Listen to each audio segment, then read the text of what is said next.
aujourd'hui, nous allons vous présenter les critères de fidélisation en établissement équestre. Donc, pour reprendre ce que vous a présenté rapidement Céline, donc le programme Fidèle Équestre, c'était un programme de recherche multipartenarial mené par Céline Vial et Camille Eslan.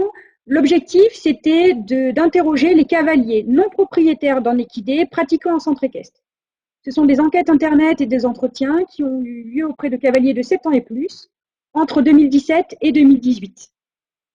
Les objectifs, c'était d'abord de cibler les attentes des pratiquants, donc des cavaliers. Quelle était leur motivation pour l'équitation? Quels avaient été les critères de choix d'un établissement notamment, d'accord? Et quelles étaient leurs demandes envers ces établissements.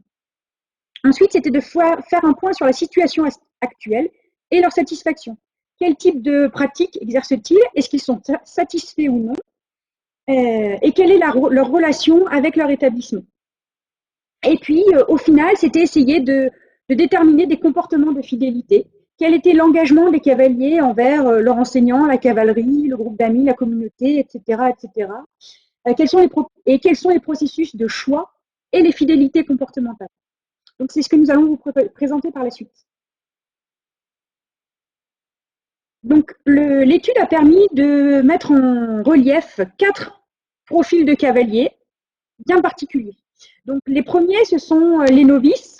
Ce sont donc près de 30% des cavaliers d'un établissement, je dis bien en moyenne, d'accord, qui sont plutôt jeunes, c'est-à-dire ils ont moins de 28 ans en général, ils pratiquent depuis peu longtemps, c'est-à-dire moins de 6 ans. Ils ont fréquenté peu d'établissements et ils ont passé en moyenne 4 ans par établissement. Donc, avec une pratique de 6 ans, voilà, on est à 2 centres équestres en moyenne. On a un profil qui est très important, qui représente presque 45% des cavaliers d'un établissement. Ce sont ce qu'on appelle des switchers. C'est un profil plutôt jeune, ce sont des gens de moins de 28 ans, enfin qui ont autour de 28 ans, avec une expérience cavalière plutôt expérimentée, c'est-à-dire au moins de 12 ans de pratique. Et par contre, ils sont peu fidèles en général. Ils font en moyenne 4 ans dans un établissement et en sont déjà à 3 établissements fréquentés. Voilà, la question qui se pose, c'est est-ce que ces switchers sont finalement des gens qui ne sont pas satisfaits par les prestations qui leur sont proposées dans les établissements, ou est-ce que c'est un profil bien particulier de gens qui aiment changer et qui vont tester des choses différentes? On a un autre profil, donc ce qu'on a qualifié de profil très fidèle. Ce sont 17% à peu près des cavaliers d'un établissement. Ils sont plutôt jeunes. Pareil, on est autour de la même tranche d'âge. On est autour de 26 ans en moyenne. Ils sont expérimentés. Ils en pratiquent depuis plus de 10 ans, depuis plus de 15 ans en général. Et on les qualifie de très fidèles parce qu'ils ont passé en moyenne 12 ans dans un établissement et ils n'en ont fait que 2 au cours de leur carrière de cavalier. Et puis enfin, on a un profil qu'on a qualifié d'assez fidèle, c'est moins de 10% des cavaliers. Ce sont des cavaliers seniors, donc avec en moyenne plus de 40 ans d'âge, qui sont très expérimentés avec une pratique depuis au moins 30 ans et qui ont finalement fait peu de centres équestres. On est autour de 5 centres équestres dans leur parcours cavalier avec presque 10 ans dans chaque établissement. Donc, pourquoi on s'intéresse à ces profils-là? Parce que donc, nos novices qui rentrent dans un établissement, ils vont devenir soit switchers, soit très fidèles. Et puis, nos switchers et nos très fidèles, avec l'expérience et avec l'âge, ils vont s'orienter vers un profil assez fidèle ou carrément arrêter l'équitation, au moins dans un établissement équestre. Quand on interroge les cavaliers sur les motifs initiaux de choix d'un établissement, ils disent grosso modo que les critères les plus importants, c'est la notion de progression. Et une notion qui va revenir régulièrement dans toutes les questions, c'est la notion de bienveillance du personnel. C'est vraiment quelque chose qui est très très important pour les cavaliers. Au départ, la notion de proximité est aussi importante pour le choix d'un établissement et la notion de prendre du plaisir. Puis viennent ensuite la notion de bien-être de la cavalerie. On développera cette notion après. Le nombre de cavaliers par cours, le fait d'augmenter ses connaissances sur le cheval et sur ses besoins, la qualité des infrastructures et quelque chose qui est important dans le choix d'un établissement au départ, c'est les tarifs, mais qui vont s'estomper avec le temps et on le verra par la suite. Sachant que voilà, le principal motif de choix dans la pratique de l'équitation, c'est vraiment le lien avec le cheval. Et ça, peu importe l'âge des cavaliers. C'est vraiment quelque chose, on vient à l'équitation, on vient dans un établissement équestre parce qu'on veut développer un lien avec le cheval. Voilà, c'est vraiment quelque chose de très important pour les cavaliers et qu'il faut développer. Donc une fois qu'on est dans un centre équestre, pourquoi on y reste? Eh bien, finalement, ce qui prend de l'importance au cours du temps, c'est la convivialité. Voilà, c'est de pouvoir exercer des activités de lien dans l'établissement. C'est établir une relation privilégiée avec un cheval. Voilà, c'est ce qu'on disait tout à l'heure, et peut-être monter toujours un peu le même cheval, pouvoir passer du temps avec, faire des soins particuliers, etc. C'est la stabilité de la cavalerie et du personnel. On verra que l'enseignant a vraiment un rôle central dans cette fidélisation. C'est l'offre de compétition qui prend de l'importance au fil du temps. Des critères qui restent importants, c'est le bien-être de la cavalerie, prendre du plaisir, toujours cette notion de nombre de cavaliers par cours et la bienveillance du personnel. Et des critères qui perdent un peu d'importance, mais qui restent quand même importants, c'est la notion de progression, la proximité et les tarifs, même si ces deux notions-là sont un peu moins importantes au cours du temps. Voilà. Par contre, quand on interroge les cavaliers sur les motifs d'insatisfaction, pourquoi est-ce qu'on va quitter d'abord un établissement, la première chose que les gens disent, c'est notamment, alors, quelque chose sur lequel vous n'avez pas d'impact, c'est le déménagement des cavaliers ou la fermeture d'une structure. Et ça, c'est un tiers des répondants. Par contre, quelque chose sur lequel vous allez pouvoir avoir un impact, c'est le rôle de l'enseignant. Un tiers des gens qui quittent un établissement, c'est avant tout parce que l'attente envers l'enseignant n'a pas été répondue. Enfin, en tout cas, ils n'ont pas trouvé satisfaction auprès de leurs attentes pour cet enseignant. 1 sur 10, c'est une offre qui ne plaît pas. 1 sur 10, c'est une cavalerie. Et puis, on va trouver des problèmes de tarifs, etc., etc. Quand on interroge les cavaliers, donc, pourquoi est-ce qu'ils ont arrêté l'équitation? Donc, la première chose, c'est le manque de temps et les études. C'est un tiers des répondants. Ensuite, sur la même proportion, c'est des raisons financières.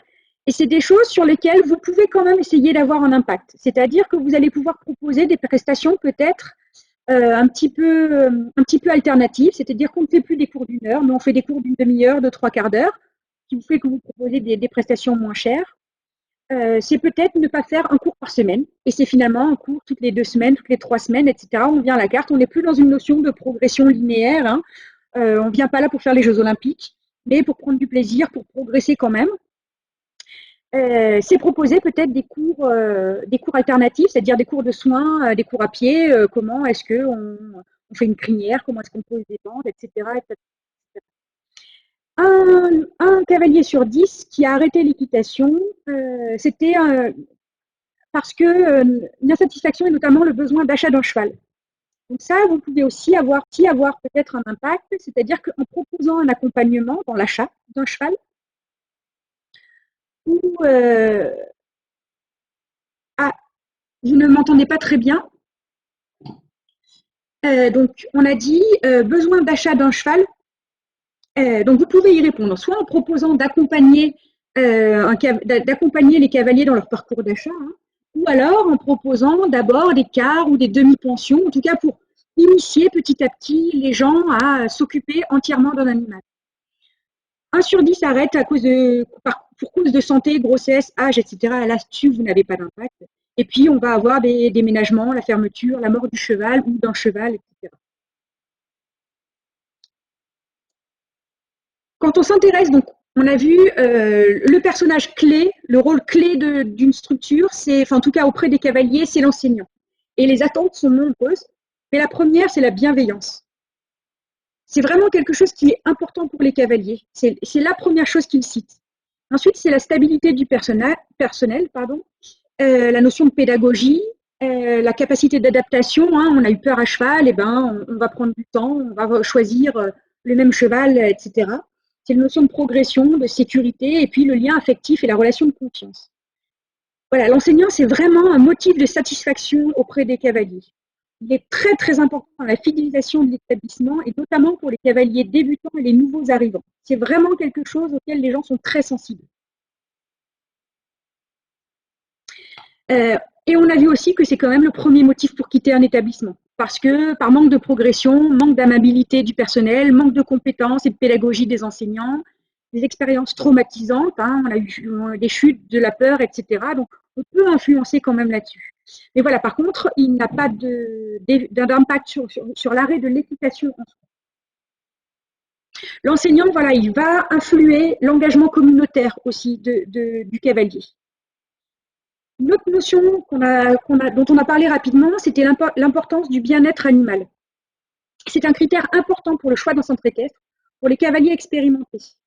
Il y a une augmentation des attentes des cavaliers pour le bien-être animal, hein, surtout chez les jeunes et dans les petites structures. Par contre, il faut bien avoir conscience que cette notion de bien-être, finalement, elle est très floue pour les cavaliers. C'est quelque chose, on a une image un peu faussée et vous pouvez vraiment éduquer vos cavaliers sur ce que c'est que le bien-être animal. On va arriver tout feu tout flamme, le cheval il vit dans la nature tout seul, etc. Et vous allez pouvoir éduquer vos cavaliers en expliquant pourquoi est-ce que vos pratiques sont comme ça. C'est un motif d'arrêt de l'équitation pour les anciens pratiquants. Et il y a un vrai intérêt pour se démarquer des établissements concurrents, c'est de mettre en valeur chez vous ce que vous faites dans cette notion de bien-être animal. Les gens sont aussi à la recherche d'installations accueillantes et entretenues. Voilà, la propreté, c'est un critère important, et notamment la propreté des sanitaires. Plus l'âge des cavaliers augmente et plus ils sont exigeants concernant le cadre d'accueil et l'accueil et les infrastructures. Il y a des besoins spécifiques. Les parents, notamment, souhaitent avoir accès à un clubhouse confortable, équipé, etc., pour les accueillir, un manège pour la pratique des enfants et un cadre sécuritaire. Les cavaliers expérimentés, eux, expriment le souhait d'avoir des espaces de travail entretenus et adaptés. Quelque chose d'essentiel, c'est la communication. Donc, il faut savoir que quand on interroge les cavaliers sur comment ils ont réussi à trouver leur établissement, en fait, la plupart du temps, c'est par le bouche à oreille. C'est le moyen de communication le plus utilisé. Donc, quand vos clients sont satisfaits, quand vos cavaliers sont satisfaits, finalement, c'est eux qui vont vous faire la meilleure pub. Par contre, ça ne veut pas dire qu'il faut arrêter de faire tout le reste à côté. Vous allez pouvoir cibler des communications par radio, par Facebook, etc., etc. Quand on interroge les clients sur le temps de trajet qu'ils sont prêts à effectuer pour venir, grosso modo, on est autour de 20 minutes de temps de trajet pour se rendre dans leur établissement équestre. Mais ce temps peut augmenter chez des cavaliers expérimentés qui recherchent une offre spécifique. Ils recherchent un cavalier, un coach en compétition de tel niveau, ils vont être prêts à faire une demi-heure de route au lieu de 20 minutes. Ils recherchent une prestation, une pension bien particulière, ils vont être prêts à se déplacer. On verra donc la semaine prochaine qu'il y a des profils de cavaliers bien particuliers et donc ces cavaliers ne fréquentent pas toujours un club adapté à leur profil et à leur demande. Et donc, ils ne seront dans certains établissements jamais satisfaits parce que finalement, c'est une prestation que ne propose pas la structure. Dans l'ensemble, il faut que vous compreniez que les clients ont une méconnaissance des offres de la concurrence. On parle beaucoup de concurrence, il y a des structures à côté de chez moi, il y en a beaucoup, etc. Mais finalement, vos cavaliers les connaissent peu et mal. Donc, ce n'est pas si important que ça. Par contre, voilà, vous pouvez mettre en valeur, c'est quelque chose à faire, les caractéristiques de votre offre, et notamment sur des choses que vous n'avez pas imaginé mettre en valeur, et cette notion de bien-être, cette notion de bienveillance dans l'enseignement, etc. C'est des choses qui peuvent vraiment marcher, ça fonctionner. Enfin, un aspect qui est important, mais finalement pas essentiel, c'est l'aspect financier. C'est un critère de choix initial, surtout chez les novices et chez les jeunes actifs. C'est quelque chose qu'ils vont prendre en compte dans le choix d'un premier établissement. Mais ce n'est pas la raison principale pourquoi les clients changent d'établissement. C'est seulement 6% qui déclarent changer d'établissement parce que l'aspect financier était trop important, par exemple. Par contre, c'est clair que ça peut être un frein pour évoluer dans son parcours de pratiquant, notamment dans le parcours compétition qui va demander un investissement financier plus important ou dans l'achat d'un cheval, etc. Donc, vous pouvez peut-être il est intéressant de proposer des tarifs attractifs pour les novices. Ça ne veut pas dire vendre des prestations à perte, mais par contre, ça veut dire peut-être proposer des prestations moins longues, ce qu'on disait tout à l'heure, moins longues, ou de travail à pied, etc. Comment on soigne, vous pouvez faire des thématiques, hein, voilà, les soins pour aller en concours, poser des bandes, faire des pions, faire une crinière, et puis des thématiques autres, hein, comment on entretient un box, etc. Parce que dans l'ensemble, les cavaliers qui commencent à monter en centre équestre ont finalement au cours de leur parcours équestre une envie vraiment importante d'acheter un cheval. Ils veulent aller vers cette autonomie d'avoir leur cheval. Donc, c'est quelque chose que vous pouvez proposer dans les offres de ce que vous avez comme prestation. C'est proposer un éventail tarifaire large, hein, avec des prestations alternatives pour fidéliser. On a dit du quart de pension, de la demi-pension, une demi-journée par semaine où on vient s'occuper d'un cheval en particulier, puisqu'on a dit qu'en plus, le lien à un équidé est vraiment important. Le lien au cheval est vraiment important. Les gens ne viennent plus monter à cheval en se disant on veut faire les... Pas toujours, c'est pas vrai ce que je vous dis. Les gens ne viennent plus toujours venir en centre équestre pour de faire les Jeux Olympiques et monter uniquement en discipline de compétition dans une discipline. Voilà, aujourd'hui, on a vraiment ce lien au cheval qui est très très important. On verra ça la semaine prochaine. Donc, ce qu'il faut retenir, hein, c'est les leviers d'action auxquels vous pouvez avoir accès. C'est d'abord repenser la construction de son offre et le rôle central de l'enseignant. Voilà, c'est lui qui va permettre de fidéliser vos clients qui arrivent dans vos établissements. C'est cibler sa clientèle pour adapter l'offre. Sortir de l'offre standard, hein, on a dit proposer des prestations alternatives une fois par semaine, une fois tous les 15 jours, du cours sur les soins à pied, etc., avec un éventail tarifaire du coup large. C'est mieux exploiter cette recherche de lien au cheval, notamment avec ces prestations, par exemple, à pied. C'est organiser des moments conviviaux pour tous. Hein. On a vu que la convivialité, c'était quelque chose qui prenait de l'importance au cours du temps. C'est veiller à la qualité des infrastructures et de l'accueil, avoir des structures propres, des sanitaires propres. Et c'est mieux communiquer pour mieux recruter, sachant que le bouche à oreille et donc vos cavaliers sont au premier fer de lance. Dans l'idéal, il faudrait faire une enquête auprès de sa clientèle pour connaître les envies, notamment en termes de discipline, de prestations, etc.